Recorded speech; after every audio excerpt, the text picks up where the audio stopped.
Scripted, unshackled, uncouth. What you're about to hear is for mature ears only. It's Miguel Fuller. I would show anything. I'd show my hee-hee and my hoo-hoo and my ha-ha. Holly O'Connor. Hey, Daddy, you want to take this to the bedroom? And Scotty the Body. I am officially not only the grill daddy, but I'm a hot grill daddy. Oh, wow. It's the Miguel and Holly Uncensored podcast. Only from Hot 101.5, Tampa Bay's new hit music.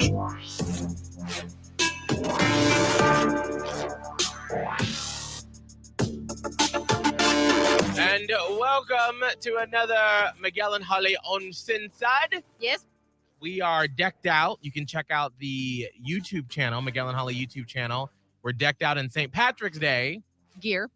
Yes, gear. I was just thinking that because it's a podcast, it's always kind of weird to do holidays like this, unlike the radio show, because It lives on and it could be listened to at any time. But like, you'll probably listen Saturday and you you'll be see like, the date and you know that it was done on St. Patrick's Day. I think it's fun still. right. And Holly brought up a great point this morning before the show started about there is this tradition that's all of a sudden starting for St. Patrick's Day that parents are doing that. Well, don't get to, I'm always afraid because you can't get too, or maybe we can later on. I don't know. Well, that's why I'm like giving you the warning that if you have kids, it's sort of like the big secret that us adults know about things that happen during the holidays. Yeah. That us parents know about. And by us parents, I think you're doing you a parents. terrible job at this. I know. Yep. It's fine. Santa Claus, it's a podcast. Okay. We need to put a NSF If you're kids. listen, I highly doubt someone's listening to our podcast and Right. all the things we've talked about with their kids. That's true. You know what? I think some do. Spoiler. In the car. There's going to be some very un-kid friendly topics ahead. That's what I'll say. Before that, Okay. we have to sort of get very serious because something very serious happened yesterday in Atlanta, because today it is March 17th. And so we wanted to talk to someone that feels all the feelings about what just happened in Atlanta. And we have Thuy, who is a reporter at WTSP here in Tampa Bay, Channel 10. I don't even want to ask how you're doing right now, Thuy, but can you just sort of, if someone has missed the story by the time they listen to our podcast, can you kind of catch us up with what happened in Atlanta yesterday? Hey, good morning, guys. Thanks for having me. Mm-hmm. But what happened in Atlanta, details are still coming out. We're going to learn more in just a little bit. But one shooter, a 21-year-old, was responsible for driving to 3 different massage spas in the Atlanta area and shooting and killing 8 people, most of which were women of Asian background. So it's not confirmed that it's racially motivated, but because he did drive to 3 different locations, all of the same type of business, and killed majority Asian women, a lot of people are looking at it and saying, you know, it's pretty obvious what happened here, although the motive is unclear, but that's what happened. And I think it brings up a lot of conversations, and just as if 2020 and the following 2021 wasn't bad enough, we've got even more to pile on and kind of consider and think about from that situation. Thuy, to be honest, I was like, wait a minute, I do not want to mess up your name. Because we talked to you a year ago. Literally, it was March 20th, 2020. Wow. When we had you on our podcast to talk about the rising tide of racism, discrimination against Asian Americans. Here we are, freaking a year later. When you saw the news outside of, obviously as a reporter, you were like, I want to get the facts. I want to know what's going on. As an Asian American, how did that hit you when you first heard that yesterday? To be honest, it's hard to say, but I was unsurprised. Just because so much has happened in the last year, and especially earlier in 2021, we've just seen unprovoked attacks on elderly Asian people in big cities with huge Asian communities. So San Francisco, New York, we see people just walking up and like pushing elderly people over. And they couldn't even celebrate Chinese or Lunar New Year in their communities and had to have groups of community members walk them for safety and just kind of stand there on street corners. And I think that's just so unreasonable in this day and age to have that type of thing going on. Absolutely, it is. We all know this is happening. And I think everyone can kind of relate if they dig down within themselves. If you're a woman, you've faced some kind of discrimination at some point. If you're a male, you've faced something. If you're a person of color. So I think everyone just needs to kind of dig within themselves to find a time when they were discriminated against for whatever reason. It could be your wealth, it could be your skin color, your gender, your sexual orientation. But I think everyone just needs to kind of dig and realize that this is happening at a huge scale and that's not okay. Now, I don't know how political you can get, because obviously you are a reporter, but, you are a human being that has feelings, but I know you have a profession and a job and a reputation to uphold. But can you, if you can, connect the dots to how did we get to this point that these shootings happen? And once again, just to clarify, you mentioned we don't know a motive yet, but if we just had to speculate and put the pieces together, it just looks very suspicious. But how do we get to this point, this moment? Right. I think it's safe to say that it comes from leadership examples and top-down culture, right? If a parent sets a bad example for a child, they will do that same thing. Right. If we have leaders at the highest level saying derogatory things about women, about people of color, if we have celebrities that have huge reach preaching discrimination and saying things like that are okay, then we create a culture where those things are more acceptable to say. Yeah. And that is a fact. I don't think we have to get political about it, but I do think that we see it every day. I mean, just with, teachers, parents, you don't swear in front of your kids because you don't want your kids to swear. It's that same culture that's breeding. So when we have a lot of people speak out and say, hey, this is what I believe, people who also believe that will feel okay joining that community and maybe acting on it. And that's how we get to where we are now. Yeah, I think that's absolutely right. And that goes for any derogatory statements or line of thinking. I think you painted such a broad picture, but it's also very narrow in that what happens at the top in regards to not just politics, but anywhere is going to trickle down. Yeah. Right.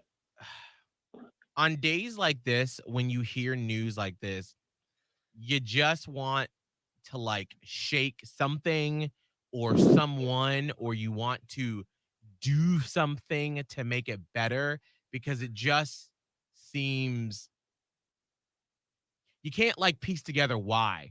Why would someone wake up one morning and say, this is what I'm going to do? I'm going to make this ripple effect of emotions and actions because of this thought. Is there anything that we can do to make it better, to help, to continue to fight down the anti-Asian sentiment that we seem to be having in our country? Is there anything that we can do? I think so many of us have been doing such a good job. We've had the last year to be prepared and learn on how to be an ally to the Black community. We've had years to fight for LGBTQ plus communities. And I think it's just extending that, because if you are going to be an ally and accepting and helpful and try and speak up for people, you can't pick and choose who you do it for, right? You can't pick only the Black community. You can't pick only gay, lesbian people. You can't pick only Asian people. You've got to consider the effect that when we're fighting for equality, we can't pick and choose. So just recognizing, I think we've had years and years of normalization of making fun of Asian people. And the way I grew up in Asian culture, you're taught, don't make a fuss. There were times when I was little that I would tell my parents, some kid at school called me this, or he said my food, you're bringing noodles to school. And they're like, oh my God, what is that? They look like worms. And it's just difficult because we've had years of normalized Asian racism, butt of jokes. I mean, women are always thought to be like Asian women are timid, or, you get guys that went to the war overseas and they come back and say certain things. And there's just this whole accepted Asian racism that's just been so normalized.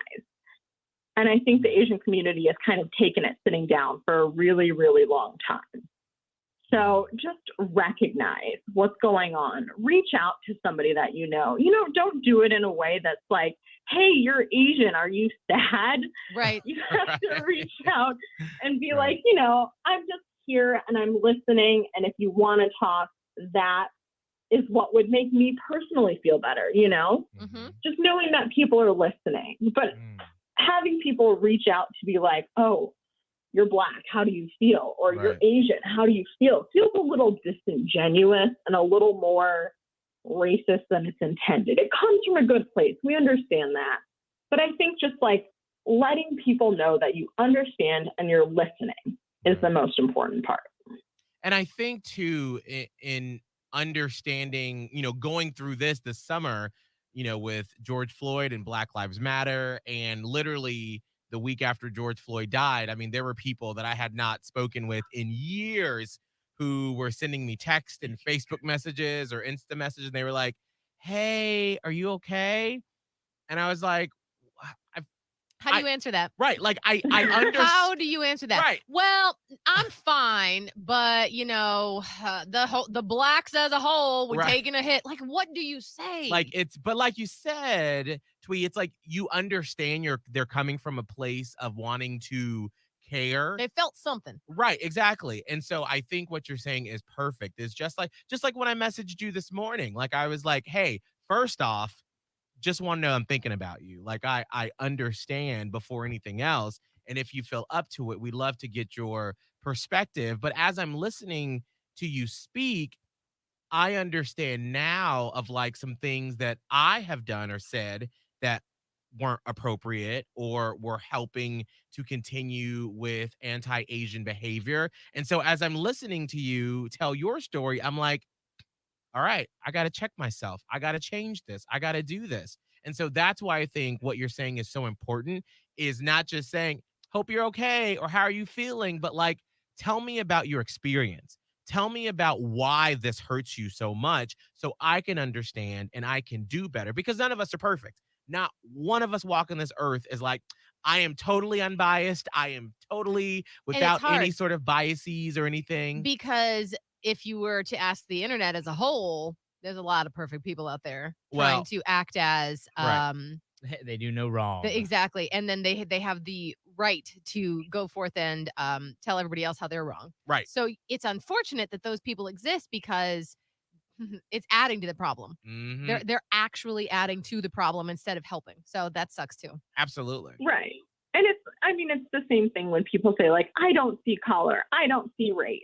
That's the wrong thing to say. I personally feel like you need to see color, you need to see race, and understand that there are differences and struggles, and make an effort. Because when you say, oh, I don't see color, that just dismisses everyone's struggles and concerns.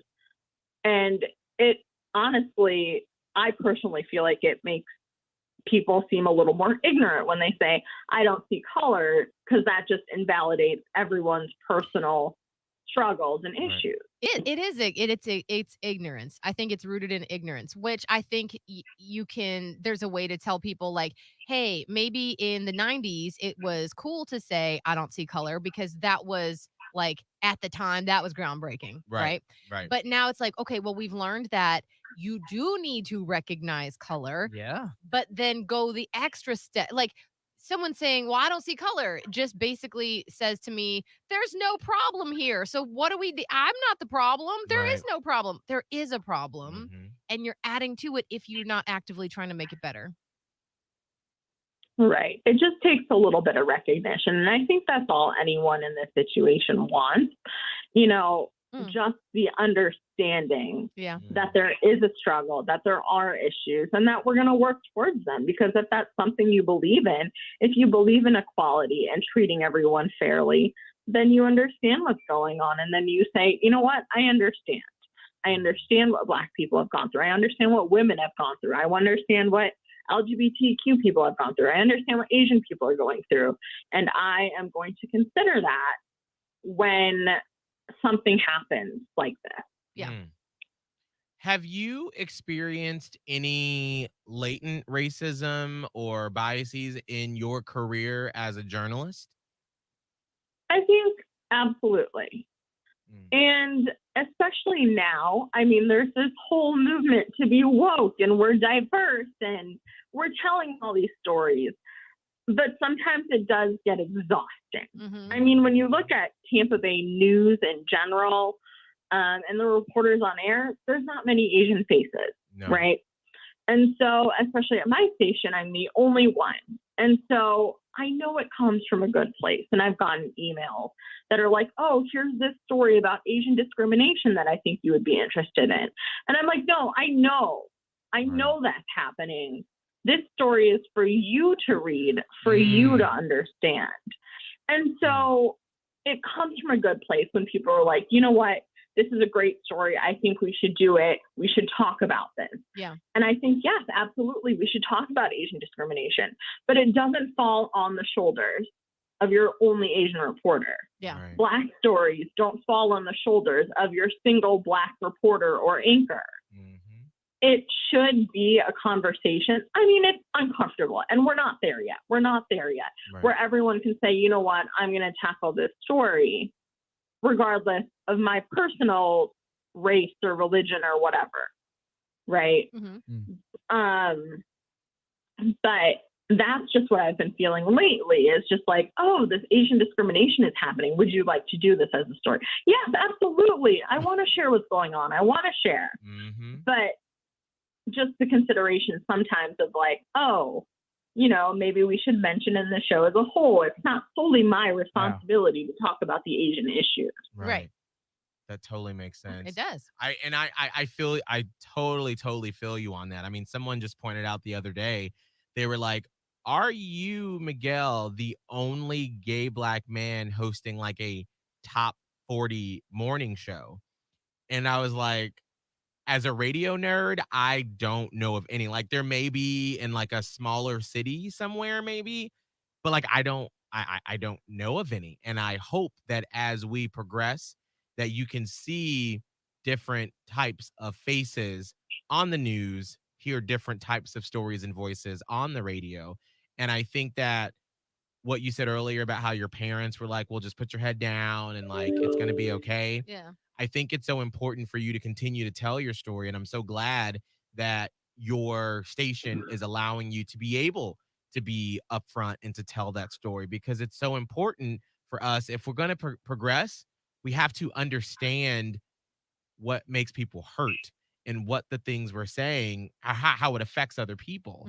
And so thank you so much for sharing that. And before we let you go, it has been a year since we've talked to you. How's your year been? Yeah. Oh, well. Outside of obviously what we're talking about now.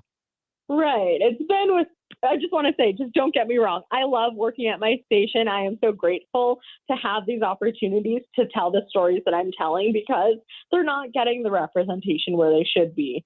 Yeah. So I am totally grateful for that. Don't get me wrong. It is just a morning of emotion. So do not let that get misconstrued anywhere. Yeah. I understand that. But, you know, the past year it's been good. It's been crazy. It's been weird. You know, I've just been at home for literally a year now, kind of adjusting, you know, the way we tell stories, the way we grab interviews. Honestly, I don't mind it at all.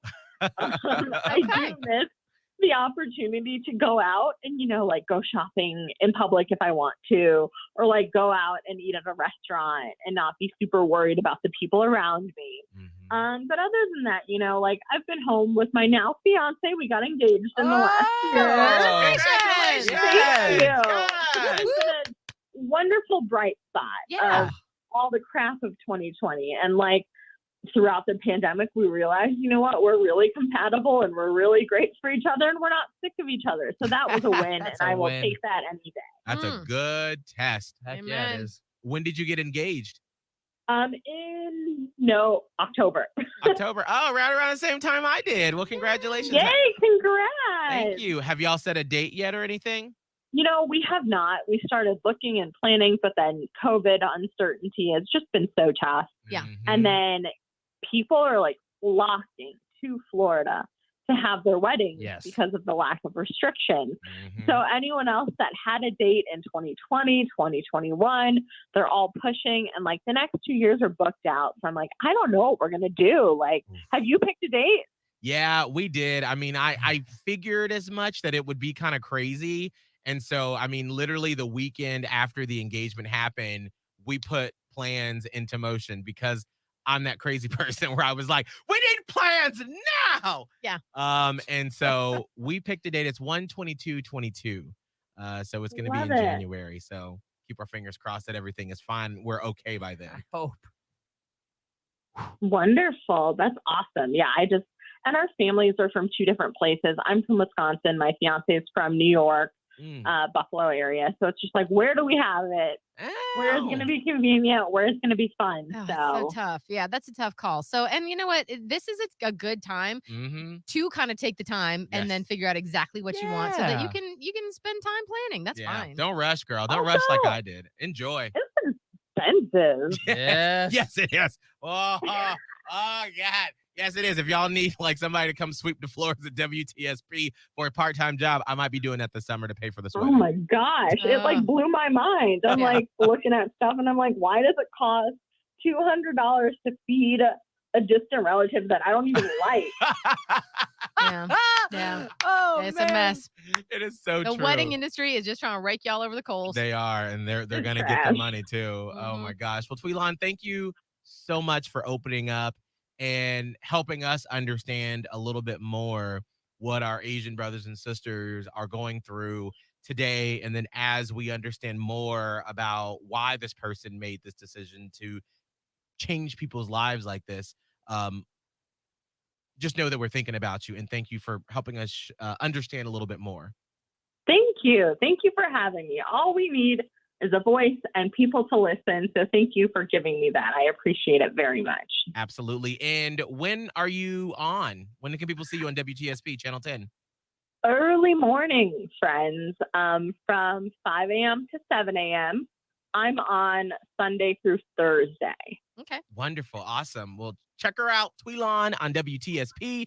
And we have on the Miguel and Holly YouTube channel, the video. We've had your Twitter your Twitter handle up there the whole time. So thank you so much, and we appreciate it. And congratulations again. Thank you. Have a great day, guys. You too. Bye-bye. Bye.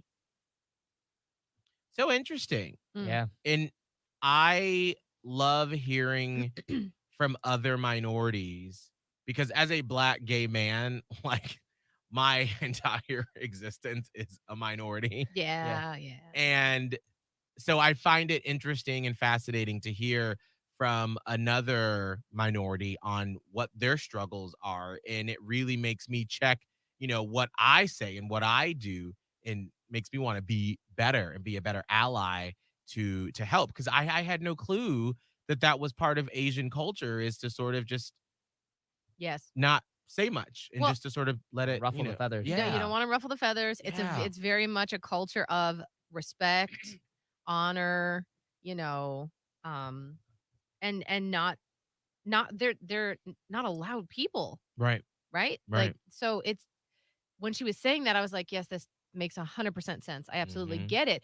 But in that same way that, like, here's how the culture is, you can see how it's been unfortunate because they have been just having to take it. Yes. Because that's not how, that's their normal reaction isn't to get in the middle of a street. Well, and I'm painting with a broad brush, obviously, but a lot of Asian culture would not have someone like jumping into the middle of a town square and being like, I'm gonna tell you what. Like, you don't see that often. And there's a reason for that. Culturally, there's a different set of standards. Right. So, Well, if you are Asian, hopefully we were able to make you feel like you're not alone in whatever your feelings are right now in the days after this, as we find out more information about what happened in Atlanta. But moving on to something that a little more lighthearted, Holly, you're upset. Warning. Some things are going to be said that, and I'm even like telling myself this because I'm like, this is going to come back to bite me one day. I'm sure of it. I'm sure of it. But in this moment, it irritated. And it's not for kids, not for children. And I may even upset quite a few adults. Holly I'm at upset. hot1015tampabay.com. Oh, gosh. Why? I got too many messages already. Wait, it's better there than in your Insta. Yeah, that's true. At least in the like, you always say, you ever like brace yourself when you go to open your emails, like to like get rid of a bunch. You're like, what fresh hell is gonna be in this? Oh my gosh. Anyway, we got to talk about St. Patrick's Day celebrations for kids. Why you mad? Why is American society trying to put more pressure on me as a parent to do more stuff? Because it makes the money. Already know that parents are overworked, they're tired, they're stretched thin. The pandemic has made it worse. It's like you're trying to juggle all these different things. And we already have a culture of moms feeling like they're not good enough. They can never be good enough. You're stretched too thin. It's just, we already know about all that. And then someone had to come along and make the leprechaun a thing. The leprechaun? The leprechaun? What is leprechaun? What is the leprechaun doing? And that's the problem. I don't know. And maybe that's like part of this issue. So let me just ask y'all. When we were kids, the three of us, on St. Patrick's Day, did you wake up on St. Patrick's Day morning expecting to find treats and goodies because a leprechaun had visited you overnight? No. Absolutely not. No. You hope for a St. Patrick's Day party at school. Right. Where someone would bring in some green cookies with icing on it. And that Right. was about Or it. beef and cabbage. My mom dressed me up for school in this exact pin that I'm wearing that you can see on the Uncensored podcast on the YouTubes. She put me in that. She put me in a little green skirt. Like, I think we ate corned beef and cabbage. You know, I did. One year was extra exciting because for school, she got me like a headband with those like Shamrock Glove boingers on them. Good old boingers. Oh my God, did they light up? Miguel, this was like the late 80s, early 90s. They had glitter on them that shimmered down on you every time you did in your head. They didn't even have light up things. They didn't know how to make those things. Well, just a few years later, we had the light up ones. Yeah, the electricity. Must been nice, You could have got them in high school when I was in middle school. It's fine. Oh my! I still rock my button though. There you go. There you go. Yeah, so I didn't grow up with this. And I guarantee you nobody that you know that's listening to this grew up with this either. But somewhere, and I, again, struggle to understand. I really put thought into this last night. Was this around the same time? I'm so scared to talk about this because I don't want to F anybody up. Like, I'm having like anxiety, like deep anxiety right now. So, well, I mean, we'll just realize though that we've given multiple warnings. Yes. It's the Uncensored podcast. We're not talking about it on the air. And also there are other radio shows and entities that talk about the truth of Christmas. How dare they? But they talk about it. And not we've given multiple warnings. Okay. Yes. It's not like you can just stumble upon this. Yeah, no, we're Like, way it's Elf not on like the Shelf ain't real. What the fuck?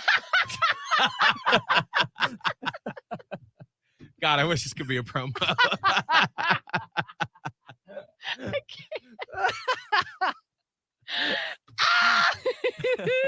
I just want to make that something. I wish we could, but we can't because of reasons. Anyway, okay, so Elf on the Shelf ain't real. It is a thing that you buy at the store. please stop. You're telling me there's not a real life elf that pops up on your shelf and moves around? No! go. Jesus, Get the fuck Jesus. outta here. You would think that we're swearing on our broadcast frequency right now. Like Ollie, that's how why much is your anxiety. face turning red? I just like Ollie's maybe going over it's the kid because here. I'm a parent, Yeah. and then I think the other part of it is I don't like to spoil things for people. You know this. Mhm. Movie endings, TV shows. Which Like is really I don't nice. You like to shouldn't. spoil stuff for people. I So do. maybe that's where this is coming from. I don't know. I could just feel someone like if I were to ruin something for someone, I would hate myself for the rest of my life. Just know that that's how I would deal with it. So that's probably why it's more of a selfish thing where I don't want to have to hate myself. That's good. We don't want you to do it. Anyway, I think this leprechaun thing started popping up around the same time Elf on the Shelf did. And I have the same feelings about Elf on the fucking Shelf too. Like, why are we giving parents more shit to do Right. and more opportunities to fail? Now, I get like in the for the good of it, I get where it's coming from Right. because as a parent, it's so fun to have these little things with your kids. Like we do Elf on the Shelf. I could have just not done it, right? Right. But That's I do true. it because it's fun. Like it's as a parent, half the fun of taking your kid to like Disney for the first time or, Christmas or Easter or whatever. It's providing an awesome experience for them as a child, but a lot of it is for you as a parent because making your child happy and joyful is one of the best parts of being a parent. Mhm. That joy that they experience, you're also experiencing it. It's like oxytocin, serotonin overload. Did I say the wrong thing? I'm about to say Oxycontin overload. Not Oxycontin. No. The feel good Endorphins? endorphins and serotonin. Serotonin. It's like a surge, and like I don't get to see it. I don't get to have that thing. But like, had I been there this morning and woken up, and my kid was running around, and was like, "The leprechaun!" I would have been like, "Yes! Look how excited you are! I did it! I made that joy happen in a child!" Like, yes. it's a feeling like none other. So believe me, I get where it comes from. But so this is where my fun ruiner part of my personality comes in. Like, it's too much fucking work for parents. Yeah. We are not on the same page. There's no way for us to be on the same page now. And it's like it widens the divide between the haves and the have-nots. So I have a whole thing about Elf on the Shelf. We're gonna leave him back over in December where he needs to stay, or her. But for like the leprechaun thing, I'm like, where the fuck did this come from? What group of parents got together? Were they like Pinterest moms and dads that were like, we need more joy for our kids? Which again, it's coming from a place of good. But you realize there's no overarching theme and set of instructions for the leprechaun. All I know is that before I had a kid, I used to have a friend who had some children, and she was telling me around St. Patrick's Day. So this was probably in like 2010, maybe like 2011, 2012, before I had a kid. And she was like, "Oh, I'm so excited to do all this stuff for the kids. And they're going to wake up and the leprechaun will have like destroyed our house. It's so fun." And I was like, that sounds joyful. I was like, that sounds like a lot of work, A, and B, who told you should do this stuff? Because I didn't know we're doing that now. Are we doing that? She's like, "Why would you not?" And I'm like, well, again, it's a lot of work. So then fast forward, now I have my kid. I didn't say shit about the damn leprechaun. No, bye. But guess what? She Oh, goes to preschool. She goes to whatever it's called, VPK. And in VPK, the leprechaun becomes a thing. She learns about it at school. So she comes home and she's now expecting, Mom, the leprechaun's going to leave pennies in the house. I'm like what? Who got loose change? Who said that? The next year at kindergarten, she comes home. We have to set leprechaun traps. We're going to make him at school, but like maybe we can bring it home and like see if we can catch the leprechaun in the house. And he's going to dye the milk green and all this stuff. And I'm like, wait, do I need to take some note? Like, you said he going to do what to you? To the milk?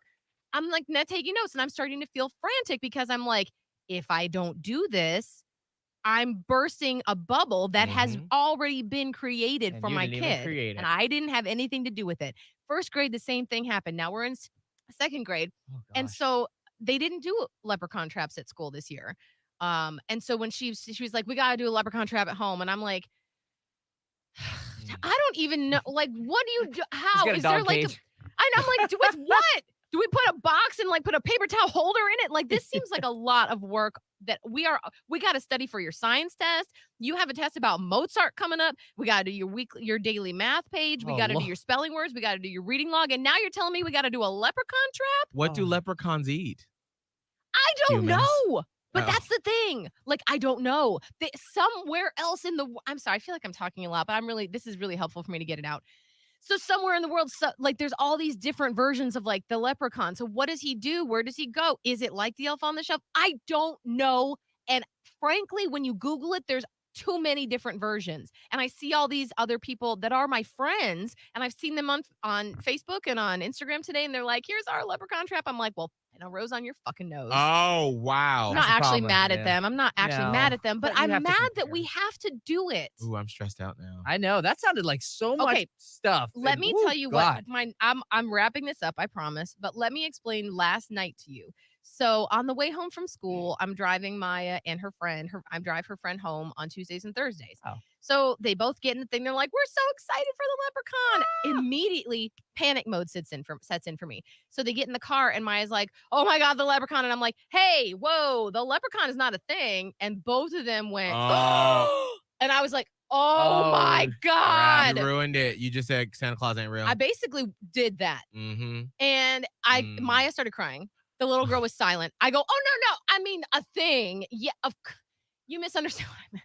But like we're all aware in this car, right, that like the leprechaun is not the same as Santa, right? Like leprechaun's not bringing presents, and they're like, "Oh no." we know." I'm like, right. Clearly. I'm like, okay, thank God y'all know what I meant then. Did Maya stop crying at that point? Yes. Oh, good. Thank the Lord. It was crisis averted by the skin of my teeth. Like I felt like the worst parent on the planet at that moment. So we drop off our friend, we go home, and at that point, now I'm like, I didn't do leprechaun shopping. So I'm like, we get home, and I'm like, now I'm like starting to like be like, okay, well, we do have a lot to do today. Maybe I'll think of it. I'll figure it out. I'll always figure it out. Yeah. But then like lots of stuff happened yesterday afternoon. She did have all those tests I said, and we had to do all the homework. And then we had to interview a celebrity yesterday. We'll Mm-hmm. talk about that later. That was like a big chunk of the afternoon because I don't know, we were on call for like an hour and a half. So I'm like, I can't leave the house to like go somewhere then. So we had to do that. There was just a lot. By the time 7:30 rolls around, which is Maya's bedtime, I'm in the same position I was at 3 p.m. when I picked her up from school. Yeah. So I put her to bed. She was bouncing off the walls with excitement about the leprechaun. She's like, I'm so excited to see what he brings. Like, do you think he's going to like bring those coins, like the chocolate gold coins? Maybe he'll bring those. Like, what do you think He's is going to Jewish. happen? Like, oh my God, it's Jewish, the guilt, right? Yeah. So I'm like, let's not have too big of expectations because we don't know, about this. I don't know a lot about the leprechaun. We're just going to have Learning to together. see. She talked about it so much that by the time she finally fell asleep, it was close to 9. And I was like, I am fucking screwed. Oh, no leprechaun coming to this house. I was like, as I was laying with her and I could tell she was trying to fall asleep, I was like, maybe I can go over to Party City. Do you think CVS has stuff? No, I was in CVS the other day. They don't have shit. So I was like, what? So I look at everything's closed. It's almost 9. I'm like, oh my God. So then I start going through. I'm like, do I have some like old gold coins? No. Ah. I'll tell you what I found. I found an old green rosary. I'm like, maybe this was St. Patrick's. I don't know. Use your That's imagination. a better gift. A bottle that? of Guinness. I got no. We thank the Lord have a box of Lucky Charms. Oh, there you I go. got that out. I The have like a magically little delicious. handkerchief with some shamrocks on it. Oh. I've got Gasparilla beads. So I Ah. got gold and green beads out. I decorated the kitchen with those. I thank God have some temporary tattoos that I have left over from last St. Patrick's Day that I cut up, and I left a trail of them coming out of her bedroom to the kitchen where there's a box of Lucky Charms with some Lucky Charms thrown around. I cut out a little shamrock out of a paper, and I said, "Top of the morning to you, Maya." I put that, and then I put the thing, the rosary, the thing, and I was just like, "That's all." Oh, That's all. That sounds and I amazing. put green food dye in the milk. Oh. The You're a milk savage, is Holly. green. So I Jesus. finished, and I was like, "This is the best I can do." There's no treats. There's no Sounds candy. fucking fantastic. But that's what I did. And as I was doing all this, I was like, why? Like, why do we all have to do this now? I don't think you have to. You can always just be like, girl, the leprechaun has got COVID and he couldn't come this year. Maya That's is how Miguel way would roll. smarter than you. I'm sorry. Like you would parent her like your mom parented you, but you didn't ask questions. Mm-hmm. Did you ever ask questions of Angela Jackson? No. Maya asks all the questions. Mm. And it's too hard to Mm. try to outsmart her. It's too many questions. Well, I maybe is can't- it time to be like, No. it's not real? No, it's not. It's It's not. I mean, not, if you're at this I point, know. like if it's not you about can't, me. no, but if you can't find all this stuff, and so then you know she's gonna be disappointed, can you not just be like, I'm sorry, baby girl, I gotta come clean and tell you the truth. I wanted to make this magical for you, but this leprechaun is real. But don't worry, little Nestletoe bitch elf is coming. You know, Again, there's too many questions there. Like you don't ever, I mean, I don't know. And maybe we would have to take a poll of parents somewhere. Like, do you pop your own kid's bubble? I don't I'm think just you do. I don't think so My either. friend still lives on to his trauma when his mom, like literally, like my best friend, the way he found out about Santa, because his mom was like, I guess he came down, there was no presents ready, and she was like, Santa's not fucking real. oh, And like literally my friend, like we'll be talking about it, he still like will bring it up as like a joke. But the fact that it still lives with you, Yeah. like that obviously shows that was a little bit of a traumatic experience. It is high five traumatic. to his mom. I know, she is Hey. hilarious. I I need love for her. her to be the one who starts getting what, like you have. It's on them. I feel like you got to be like they've got to come to you and already start to have some knowledge. You Or your can't. friends tell you at school. I don't Right. even know how Oh, I learned. No, Yeah. that's how it happened to me. Somebody told me in 3rd grade, and I know about that. I don't know why my mom did this, but when I asked her about it, she was like, "That's wrong. No, he's real." And I was like, I went back to school that next day and I'm like, my mom's that ain't real. And she was like, your mom's lying. And now I'm like, Oh, So, like, lying. I get it. So the first time that Maya will ask me about it, I need to be ready and prepared to talk about it. And that's fine. But I'm not going to pop the bubble No. on my own. I just don't think you do that. And maybe other parents disagree and that's fine. But it just feels like I want to do cool things. But enough is enough. You have a lot on your plate I also found out, already. and I didn't hear about this either for Easter. The Easter Bunny comes. Oh, girl, no. Isn't that like in 2 weeks? Yeah. What the hell? Girl, so you got. This is what I'm saying. Bye. My person, he got mad like you did. He's like, this is bullshit, blah. And I'm like, hey, I'm the mad one here. You hold on with your madness for a second. Let me be mad. I'm the one that'll fucking do it. So hold on. Easter's a thing. And this year it just happens And to be Cupid's real gonna come close. for Valentine's Day. Well, that's going to be next. I'm Skeleton's afraid. gonna come on Halloween. Like Oh, this don't forget boogeyman. about Uncle Sam coming from the damn grave for 4th of July. No, I- so Stop then that. you got to put the Statue of fucking Liberty all over your goddamn house. I would not Oh. put it past these fucking parents. Say go to Mayo, a donkey walks in your house. And then I the dog's like, can't. y'all racist. Listen, what's gonna happen is that Easter is normal Easter, but then the last year or two, she's like, I heard at school that if you plant jelly beans, lollipops grow. And I'm like, fuck. Last year I was like, we're not doing that. And she's like, so this year she's like, I'm gonna do it.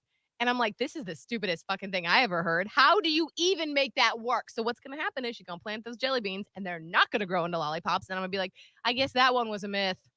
Because I can't. Start. That's how you start the process that all this stuff is not real. It's just that she's too young, Miguel. We still got Easter Bunny. Yeah, she is really. We have Santa. We have the Tooth Fairy. Like, there's too many things. You can't just be like, you know what? I'm tired of this. So fuck you. Well, you could. That's what my friend's mom did. I don't want to be your friend's mom. Yeah. I don't want to cause childhood trauma. I want to help her through her childhood trauma. I mean, but you are helping her process things. Yeah, get and- it. She's gonna be the cool kid at school, and she tells everyone else. Oh, Yeah. Maya's gonna walk around and be like, he ain't real, Everyone's bitch. like, I don't Maya's want that. cool. I don't want that. I love my child and I want her to have all these things for as long as possible because especially it seems like nowadays kids grow up so quickly. Yes. Mhm. They really do. Like that's not a joke. Like they just unless you're a parent who is able to fully like shelter your kid through for whatever reason because it takes a lot more effort nowadays to keep them sheltered than it does to, Oh yeah. so I but give yeah. those parents credit if that's, the choice that they're making. Well, It's that's the so trade-off. difficult. That's the trade-off is that if you're going to do that, you have to know that you It's need to extra work. put like a reminder on your calendar the week before any holiday to be like, all right, I need to go to Party City to get Lucky Charms, Right. Easter basket, Right. And Cinco de Mayo, let me say, Memorial Day, I'm taking 4th of responsibility for July, this. Labor Day. Yes, thank you. I get that it's my fault. I Arbor Day. get that I didn't prepare. It just makes me irritated that like nobody asked for this and now suddenly we all have to do it. I don't know. That's all. Whew, man. Sorry. No, I get it. After you explain, I get it now. I feel emotionally drained. If After Uncle talking, Sam has to come up in our house at 4th of July, I am coming. throwing he him will come. out. and No. then You don't have to move forget, out of America. it's true. I'll make some awful jokes. I think we've made enough awful jokes today. All right, we're done. I feel emotionally drained after talking to Thuy and then hearing about this. Now I'm pissed off about fucking St. Patrick's Day. I'm about to go get myself some beer and a good ass time. That's how I'm celebrating. That sounds delightful. It's gonna be delightful. I'm making it delightful. I gotta work like all day, but then I will do it. Yeah. It sounds like it's gonna be fun. I'm making corned beef and cabbage, but I want the gold. tell them where to gold at. Scott, what's your Instagram stuff? My Instagram is at Scott Tavlin. You'd spell that SCOTTTAVLIN. Holly. Radio Holly, so you can just yell at me.